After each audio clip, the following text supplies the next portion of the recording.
go ahead and hit record. That will be fun. We are recording. All right, fantastic. So I'm Amy Kidd. I'm an agriculture teacher in North Carolina at Providence Grove High School, and I am serving as the Education Committee Chair for the North Carolina Sheep Producers Association. So I welcome you to our second of our 4 webinar series for the month of July, June/July. And I want to introduce Susan Proctor. She is our president of the North Carolina Sheep Producers Association. She also has a great farm, Windy Wool Windings. Did I say that right? And she's been raising animals most of her life, and we're really excited to have her present today for us. And if you have any questions, feel free to put it in the chat. If you stay muted, it makes our life a lot easier, and I will make sure that we get that taken care of.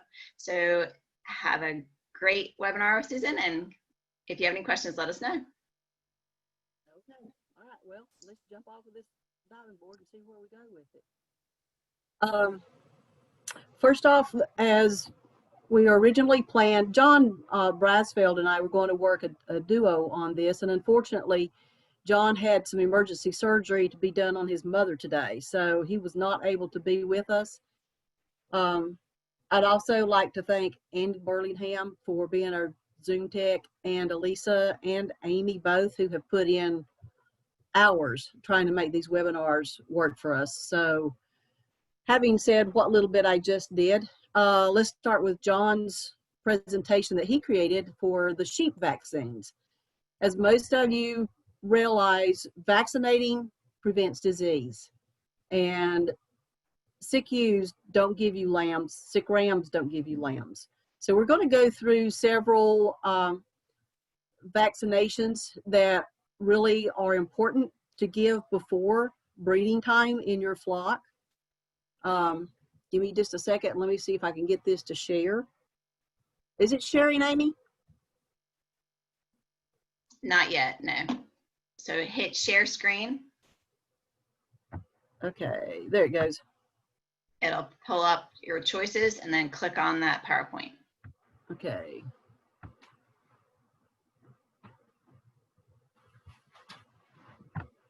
Still doesn't want to do this. Select window or screen. Yes. Okay. Does that work? Yep, you've got your screen now. Just go ahead and click over to, there you go. Okay. All right, so we're looking at our opening, and I assume everyone can see this. Yep. Click.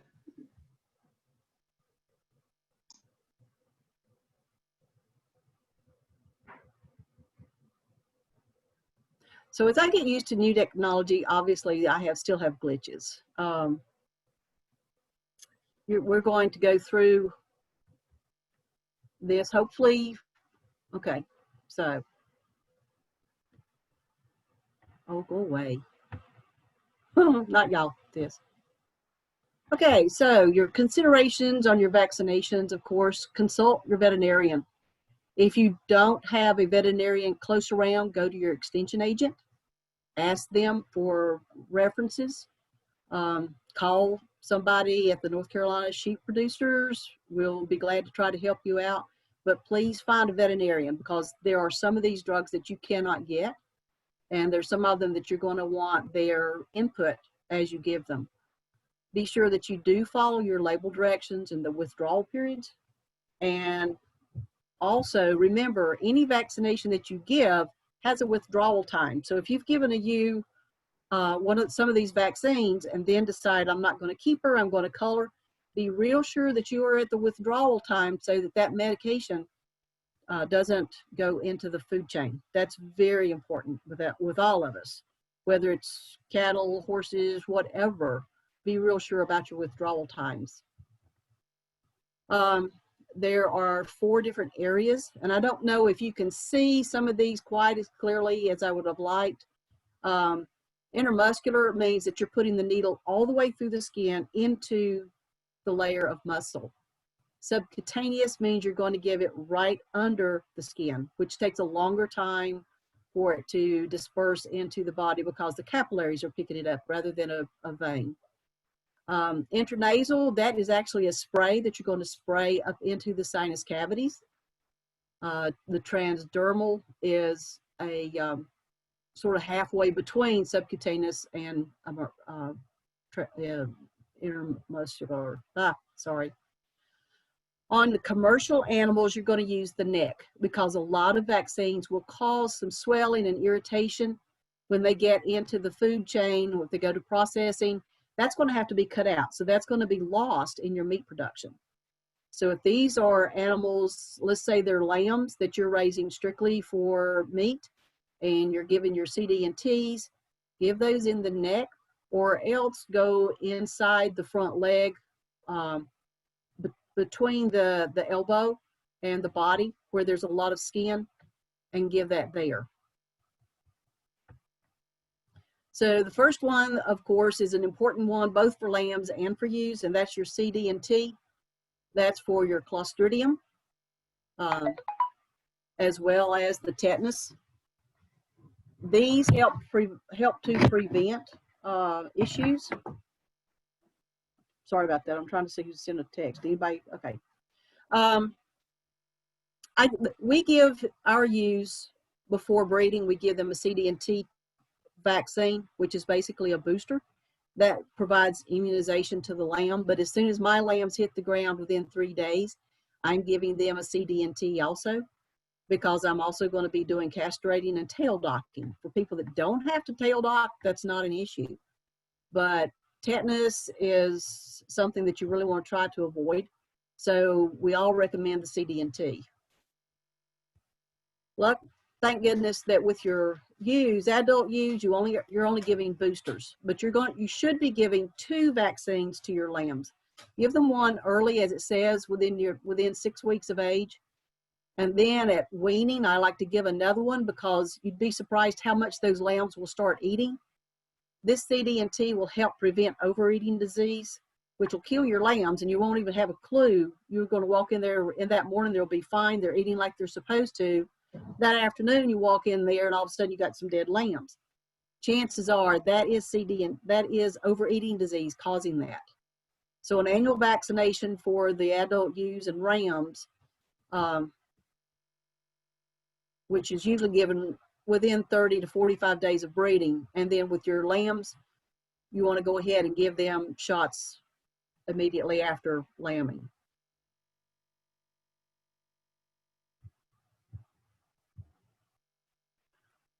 So here John has listed the herd additions, and for club lambs, you want to vaccinate when you first get them, the CD&T, and then go ahead and give them a booster shot.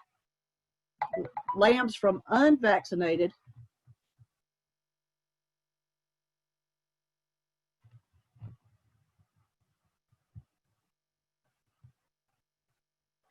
okay. Is that better, Amy? Yes, ma'am. Okay, sorry. So do I need to back up and go through those slides again? No, ma'am. I think that would be fine. Okay, sorry. That's okay. So with the, if you're bringing new animals in, a CD&T is not going to hurt anybody, and it sure can help prevent some problems. You go ahead with, hopefully when you're getting your club lambs, go ahead and give them the CD&T, because you're fixing to put them on some high-grade feeds and pushing them in order to reach your weight requirements. If you've got lambs coming in that are from ewes that were not vaccinated, then I would definitely vaccinate them as quickly as possible.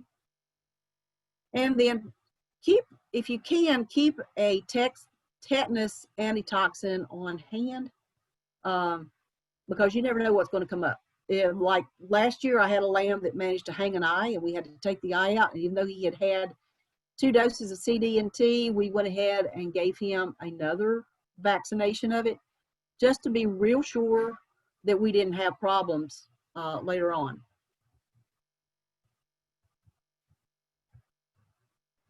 That's not what I wanted. Now what?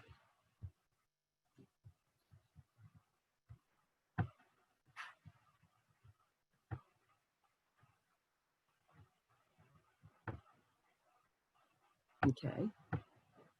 Sorry.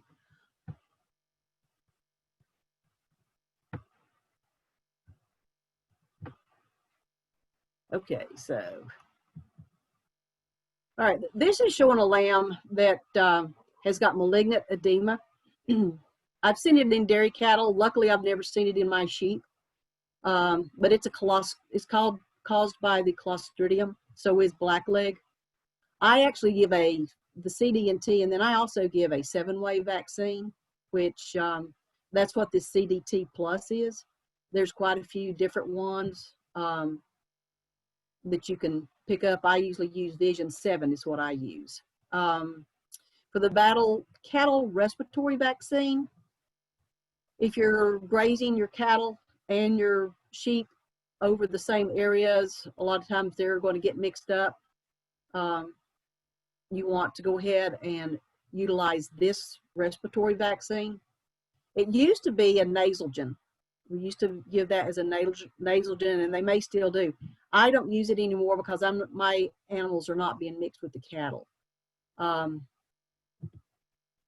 leptospirosis is something that I do, for one, because I feed haylage, which can carry leptospirosis. Any moldy feeds, any moldy hays, leptospirosis is in that. And so I definitely make sure that everybody has had leptospirosis vaccines, not only with the sheep, but we do the same thing with our cattle. And then here John has listed your respiratory and diarrheal vaccinations. You know, you've got your E. coli causes diarrhea, Salmonella causes diarrhea, the Pasteurella is the respiratory, and then the I can't pronounce the bottom one, but it causes abscesses in the lungs. So that's definitely something that you don't want to mess with. The Campylobacter fetus is one that I use. So does John. I give that 45 days before I plan on putting my rams in. I give everybody, rams and ewes, the Campylobacter. I also normally give the chlamydia. Unfortunately, right now, you can't get chlamydia. It is an abortive disease, but the vaccine comes from China. Right now, we cannot get it. My vet's been looking for me for over a month now. So it doesn't look like my girls are going to get it this year. We had a hard time getting it last year. It was right at breeding time, and I start breeding in late July. So this says, you know, that you like to have it for 3 weeks prior to breeding, and then revaccinate. I'm hoping that it will come in. I give mine, I don't give them in the same syringe, but I do give chlamydia and Campylobacter at the same time, just in different locations. This is a sore mouth vaccine. There will be some discussion with your vet as to whether or not you want to give sore mouth. That person's hand is John's hand. He actually contracted sore mouth on his hands. It is highly contagious, people. What you will see, and you can see a good picture of it here around this lamb's mouth, but it will be blisters that show up all around their mouth. It can be inside their mouth. It can be out on their noses. It can be on the ewe's teats if the lamb is nursing. And sometimes that's actually where it comes from, is the ewe will break with it under stress of lambing. It breaks out on her udder. The lamb catches it from nursing. If you see this in your flock, start wearing gloves. Do not handle this with your own hand. It can be devastating. As you can see, this is John's hand, and this is after the swelling has started going down. I've talked to people that have had it. It took them 3 months to get over this, to where they could again handle something without it actually breaking these blisters and things open. So please, you can vaccinate against it. However, if you have a flock that has never had it, don't start vaccinating, because it actually is a modified live vaccine. Okay. I actually saw it at where someone had brought animals in from another location. They said, come and look at this, what's going on? I said, let's go get some gloves, because that's what they had. They had sore mouth.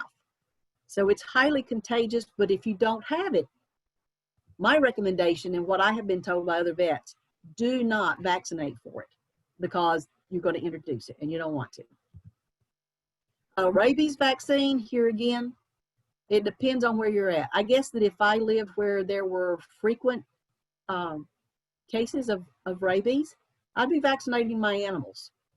I think this is a personal decision, but it is something to consider if you live where there are a lot of rabies reported. The caseus lymphoditis vaccine, there again, most of this comes from the Midwest. The only flocks that I have heard of here in the Southeast have been flocks that were, had it brought in from what we call the Western U's, anything on the other side of the Mississippi, up through Indiana and up in through that area. I don't vaccinate for it anymore. I bought most of my broodstock comes from the Midwest. I require that if I'm buying them, they have to have the flock being tested for caseus lymphoditis. This is an infection that gets into the lymph nodes. They will swell and then they will burst. It's devastating. It can be devastating to a flock because it eats up the lymph system. So if you're bringing in animals from the West, if you've not had them tested, do have them tested. There's a test for it. You can have the animals tested for this caseus lymphoditis. Have them tested. If they have it, my suggestion would be ship them. That would be what I would do. So that's the end of John's presentation. Now let me see if I can get mine up, which is on feeding.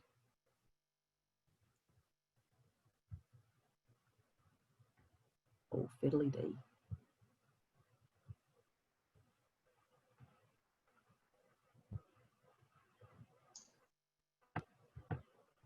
Okay, so I worked on the feeding aspects of it, which I feel like is pretty important when you're doing your brood ewes.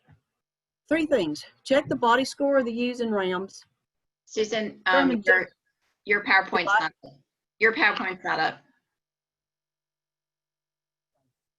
Let's try it again. Hit escape.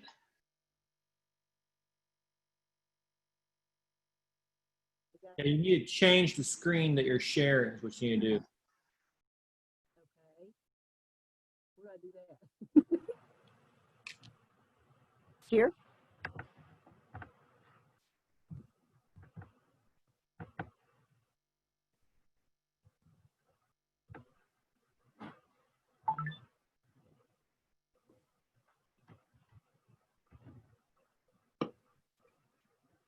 So,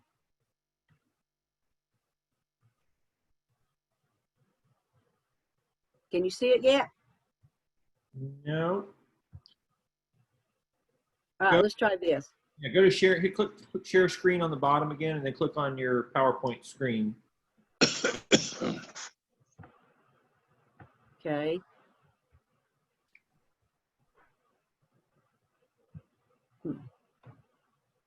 I don't have share screen on the bottom. Make sure you're back in Zoom. Well, I can hear y'all. Let's see. Do you see the little menus at the bottom there of Zoom? The Zoom menu at the bottom, where it says click share screen. This is a lot harder than anybody told me it's going to be.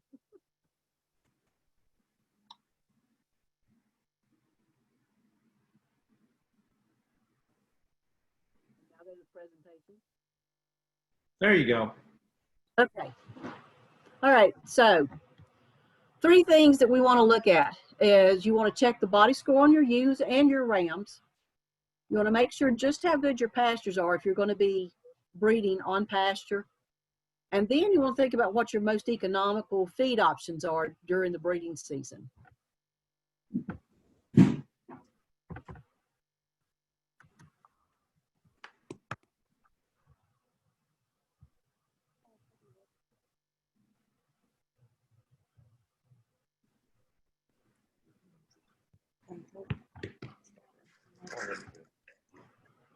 Okay, so this is a body scoring chart.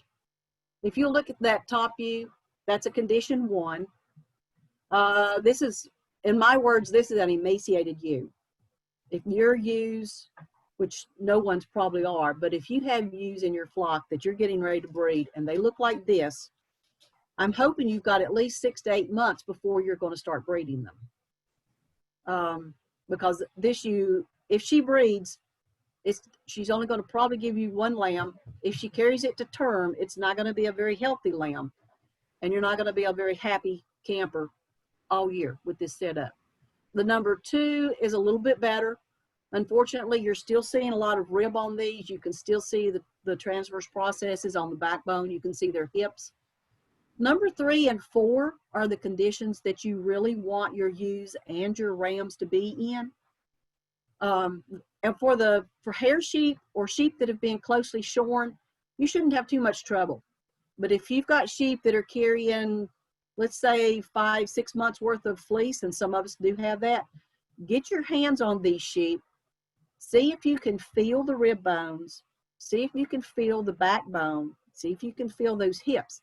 If you can, as soon as possible, try to get them, and don't do it all at once, but do a high energy feed, even just a pure corn, and see if you can't get them built up enough so that they look like your number 3 and number 4 score. Number 5 score, this lady's traveling in wide comfort, obviously. She might breed, she might not. I've had ewes that were fatter than pigs that did breed but only got 1 lamb. Threw them out into a not so rich pasture the next year as soon as they weaned off, kept their weight down, they bred just fine. So it just depends on how much, but try your best to get a number 3 and a number 4, and don't start, if your ewes are a little underweight, don't wait until 2 weeks to start feeding.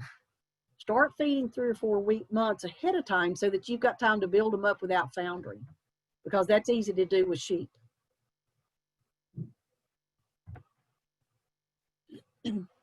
Okay, on your ram, be real sure he's at least a 3. A fat ram is not a good thing either, so you want to keep it between a 3 and a 4. Be sure that if you have the capability, if you've got vets that have the ability to test the fertility of your rams, take them to a vet and have it done. I had someone tell me the other day, well, they just take a needle and draw fluids out of the epididymis and put it under their microscope. Please don't do that. That's the fastest way I can think of to give your ram an infection in the testicles. That's not going to get your ewes bred. You're going to be real unhappy with that setup. Don't get the rams over fat either. If they're very fat, they are not going to be interested, particularly in this heat. They're not going to be interested in making sure that they get these girls covered. They're going to be a lot more interested in getting off of their feet and taking the load off. The other thing is, do not feed a high protein feed to your rams. This will cause urinary calculi, which blocks up the urethra. It's what we used to know as water belly. It'll end up killing the ram because it's very, very hard to cure once that's happened. Always keep a loose trace mineral salt specific to your sheep available. Of course, you want to give them plenty of clean fresh water, even though I've got some that have clean fresh water that's got tadpoles in it. You can see the bottom of the trough, but it's got tadpoles in it. Changing your feeds gradually, even when you're getting ready to flush. Make sure your pastures are as nutritious as possible if you're going to be breeding on pastures, as in take soil samples early. In March is a good time to be taking soil samples because it's free or it used to be free when you send those in to have it checked, and make sure that you have lined and fertilized your soil so that it's producing as much as possible. The term flushing means that you're going to give these ewes a higher level of feed about 2 weeks before you put your ram in there, or during the time that you're putting in a teaser ram, which some people do. You can use a really high quality pasture, which will do the same thing if you're lucky enough to have it. Or what I do is I'll feed 1/4 to 1/3 of a pound of corn or a 14% feed. I prefer corn because we grow corn. It's free for me. It won't be free for everybody, but it's not a really expensive way of doing this. You want to continue this higher nutrition for 2 to 3 weeks. Now, why are you flushing? This basically guarantees that you're going to have as many possibilities of twins and triplets as you can. Because if you're raising lambs, particularly if you're raising for meat, the more lambs you can get on, the healthier your ewes are. You know, that second lamb and sometimes third lamb, that's a bonus in the pocketbook whenever you send for market. Now, one thing you don't want to do is don't graze red clover.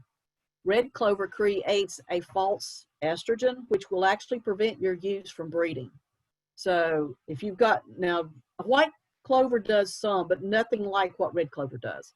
I graze mine on clover. It doesn't seem to be an issue. So after you flush, if you decide to flush, some people don't, but after the 2 to 3 weeks of flushing and they're on good grass, you really don't have anything to do except make sure they keep plenty of water and keep the minerals and stuff for the next 15 weeks. If you're feeding hay, and I found this the hard way, if you have to feed hay to your bred ewes, you might want to stop and consider the possibility of talking to your vet about feeding aureomycin. Cats use the stored hay for litter boxes, and cats carry and transmit toxoplasmosis, which is an abortive disease. I found this out the hard way about 10 years ago. I had what we called an abortion storm. Everybody except 5 ewes lost their lambs, and the lambs that they had were very weak. It was not a happy day. So if you're feeding hay, talk to your vet about getting aureomycin. You can't just go buy it anymore. It has to be done by prescription. But get some aureomycin into those ewes, hopefully at least a week before you start feeding hay. During the last 6 weeks of gestation, your energy and protein requirements are going to be going up. You're going to have more than just really good quality hay or real good quality grass, unless you've got a pasture that's designed for this. Now, you can plant pastures that are designed to carry the ewe all the way through. But if you're feeding a 135-pound ewe, and if your pasture is adequate for that, then go for it. Mine are never that adequate. I end up feeding about 4.25 pounds of alfalfa to 5 pounds because my ewes are actually running up to 150 pounds. But I've got up here, here's 2 options. You've got 135 pound and you've got 150 pound. Keep in mind, if you're raising wool sheep for their wool, during the last 6 weeks is a hard time for that ewe, and after she starts lactating, you're going to want to keep a close eye on the nutrition, be sure that it stays fairly high so that you will have a good fleece coming off of that ewe. Also, those last 6 weeks is when that lamb is going to be putting on wool follicles. So for the wool people, those last 6 weeks of really good feed are really important to get your guarantees of what you've got going on. So this is the end of my setup. I do want to give Penn State Extension credits for the feeding tables and also for the body score illustration sheet. I found that on the Australian National Livestock website. So that's all I got. Okay. Now, any questions? Am I still on?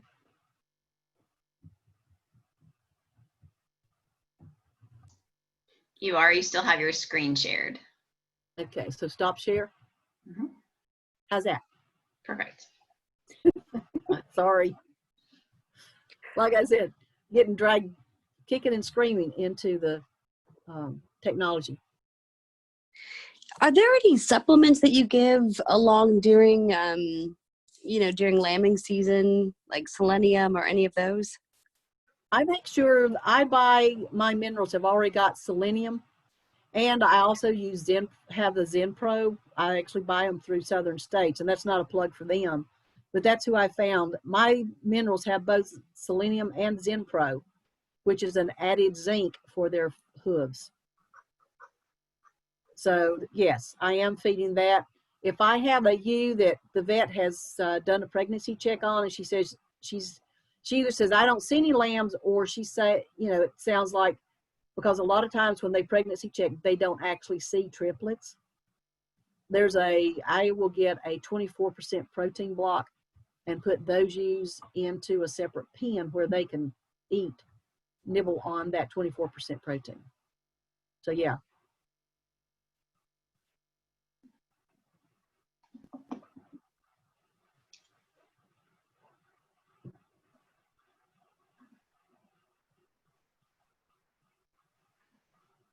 Did I scare everybody off? What's the ideal protein percentage that we're looking for in a feed? The general that they say is a 14%. I actually like to do a 16% because of the wool. But if you're feeding strictly hair sheep, you're not really worried about the quality of the wool, then 14% is probably plenty. I just add extra because I want my fleeces to be absolutely the best I can get off of them. Susan, there's a couple questions in chat. One is, would you ever give a sheep a copper bolus? Actually, we have. I have not given the whole flock copper boluses. My market lambs that are going on to market, they've all had copper boluses. And my veterinarian and I are doing because she did her doctorate on copper boluses, but we don't know about the long term as far as, 6, 7 years old with the copper bolus. So I have 4 ewes of different ages that I gave copper boluses to, and we're going to trace them all the way from this year, because that's when we started. 2 of them are actually ewe lambs of different breeds. And then I've got a 3-year-old and I've got a 5-year-old that we're going to trace and see what that does when we take them to process them. And so what you're saying is work with your veterinarian to see if... Yeah, because there's no studies that have been done past market lambs. They've all been done on terminal lambs. We don't know what it's going to do to ewes as they go into production and go year after year after year. So that's what Dr. Nikki and I are experimenting with this year. Okay, and there's another question. Where is a good place to purchase a good sheep mineral? Well, like I said, the southern states here, I requested the mineral that had the Zenpro and also selenium, and they came up with it. Now, it's not cheap. That's not the cheapest minerals, but I think I only go through about 6 bags in a year. And that's for a 40, 45 flock. And then going back to the copper boluses, what amount do you give on the copper boluses? Amanda has seen different information on amounts. My vet has got me only doing the 1 milligram for all ages. The 2 is basically set up for goats. She's afraid that's going to be too much, so we actually take the boluses and crack them in half and put half of it in another caplet. So each one of them is only getting a 1 milligram caplet. And Frankie asks, are you doing the research on copper bolus for long-term health effects or meat quality? Well, I guess we're doing them for long-term health effects to see whether it's going to kill the ewe off before I'm ready for her to go, which basically to me is going to affect my meat quality also. I mean, if the sheep's going to get sick, I'm not going to get meat off of it. Right. But I don't know how else the copper affects the meat other than with the liver abscesses.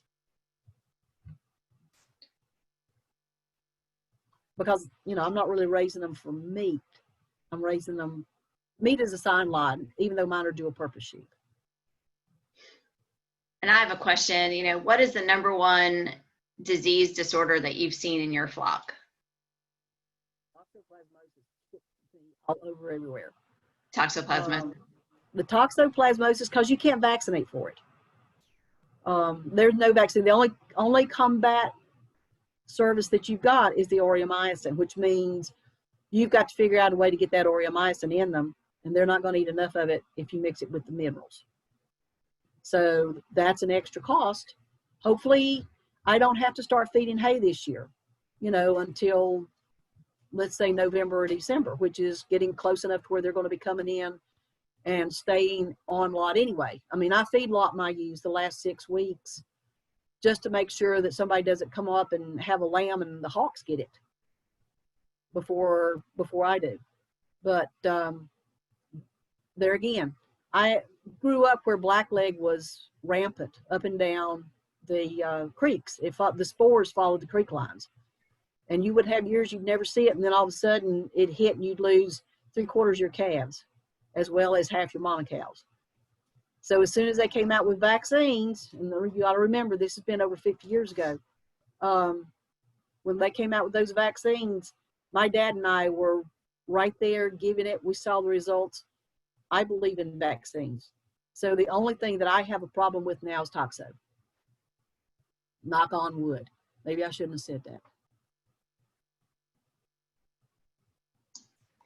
I totally understand that. Thank you, Susan. Any other questions?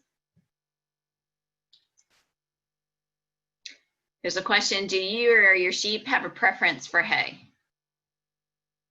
Oh, listen, they're going to eat alfalfa and walk away from anything else if I allow that. A finer stemmed hay works really well. I mean, I'd use a meadow grass just because we don't have the option, because everything else is in row crop. As you know, we grow wheat, corn, soybeans. So most of my hay fields are either meadow grass, which is a mixture of white Dutch clover, some fescues, but I don't feed first and second cutting. I feed third and fourth cutting if I can get a fourth. And then I actually feed the alfalfa that we raised was originally for the dairy cattle. And we make it into haylage. Each round bale is wrapped and creates a haylage, which is fermented. And that's what I actually do is I mix that. I take the time to take a feed wagon and I will mix the alfalfa with the meadowgrass hay, and that's what I feed. Now they'll go through and they'll pick out the alfalfa, but they will eat the meadowgrass also, as long as it's a fine stem. I think hay depends on your area. You know, some folks can grow Bermuda grass or Timothy. We can't. That doesn't seem to work too well in my area.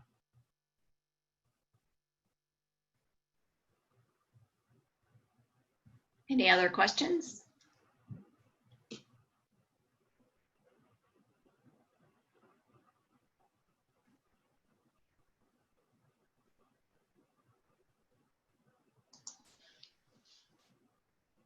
Well, we really appreciate it, Susan, and thank you everybody for joining in today. We want to remind you to please put your email in the chat if you haven't done so we can get this webinar recording back to you so you can have these resources. This will go after about a week or so on a members only page on the North Carolina Sheep Producers Association. We have a nice new website if you guys want to take a look at it.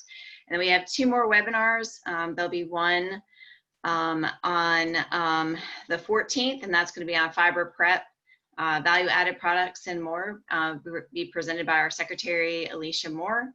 And then the last webinar that we'll have is the 21st, and that'll be on Livestock Guardians, and that'll be presented by Lee Wright. We really appreciate everybody joining us this evening. We like seeing a lot of people involved. And if you have any other questions, feel free to add them to the chat, or we will see you next week. Thank you again, everybody.